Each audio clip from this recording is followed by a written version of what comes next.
It's all relative. Everything is relative. Sure that you've heard that one before. Probably said it. Probably said it a lot. Sounds pretty good. Sounds wise. Sounds sophisticated. And in a lot of ways, it is a true statement. Certainly, wealth is relative. If you're making 100 grand a year, well, in one town, one city, that might be a lot, might feel pretty good. Move to another one, you might feel like you are the poorest person that is there. What about temperature? That's certainly a relative thing. If it's 40, probably going to feel like you're freezing if you're on the beach in Florida. But if you're in northern Minnesota, where I'm from, that feels pretty good. It's almost shorts weather. Technically, 50 degrees is when you start wearing shorts in northern Minnesota. Speed, that's a relative thing.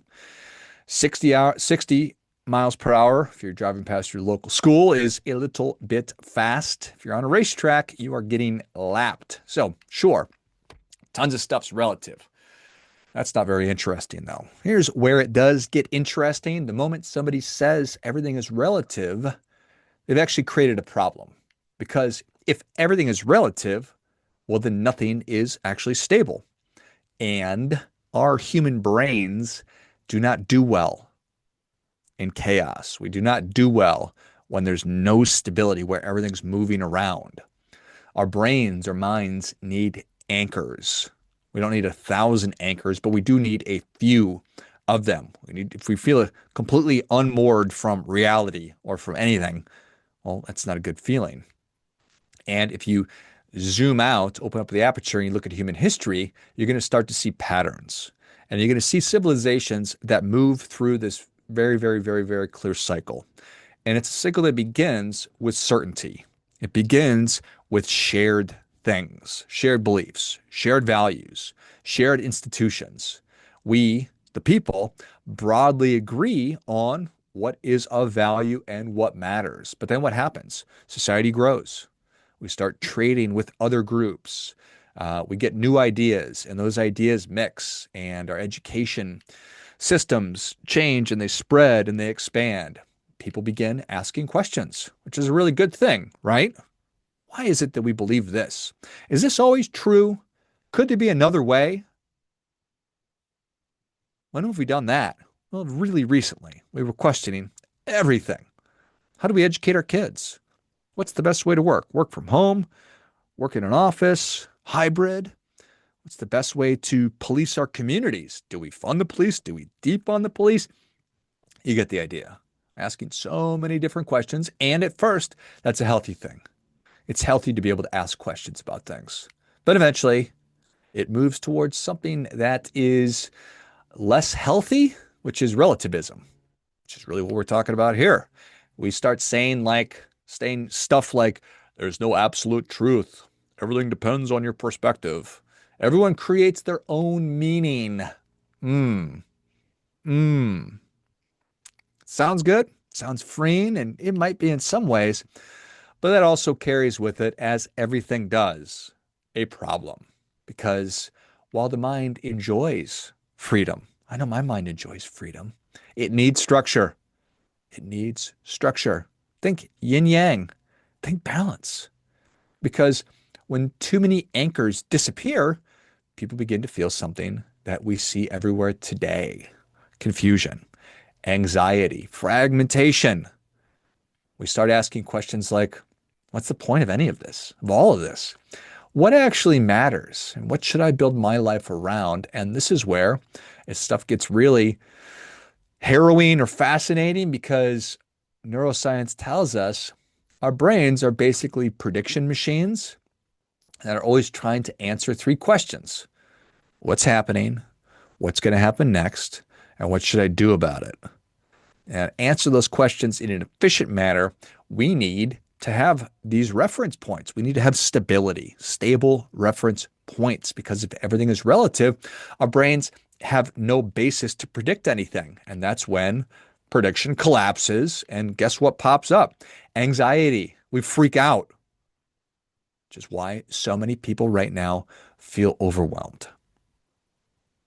Certainly, it's not because we're like lazy.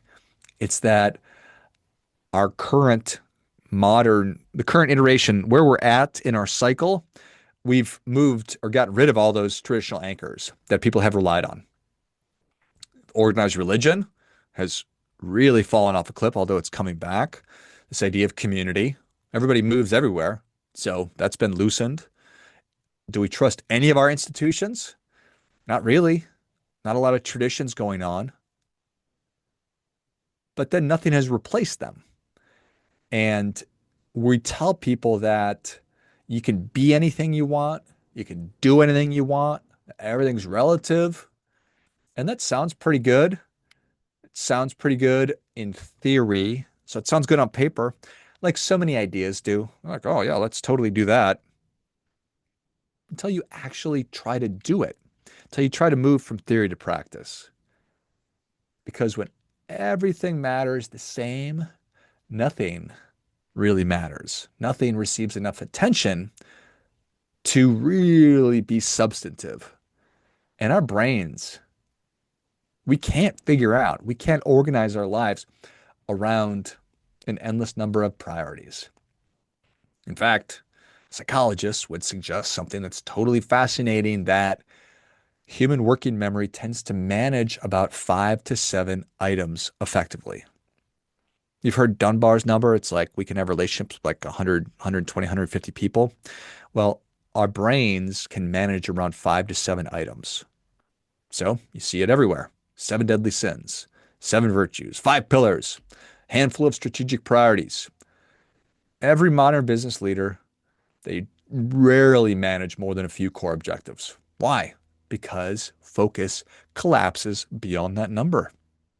If you look at fundamental challenges that we human beings have faced for 1,000 years, they tend to cluster around several core ideas: family, community, resources, health, learning, psychological stability, which leads to something really, really important, is that life becomes a lot more manageable when you decide what your few core priorities are. Not everything, can't do everything, just a few. So I've been grappling with this, thinking about it for a couple of years now, and it's the meaningful few.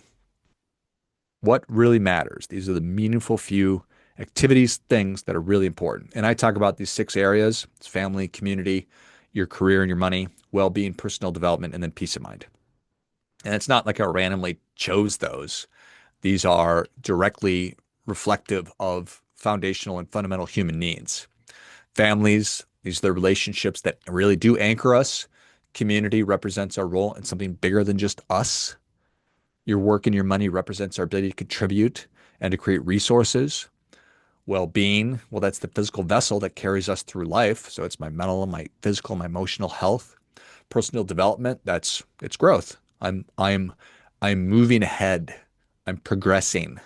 Peace of mind, that's the inner stability that makes everything else sustainable. If you are living in chaos, emotional, mental chaos, well, you're not going to be effective.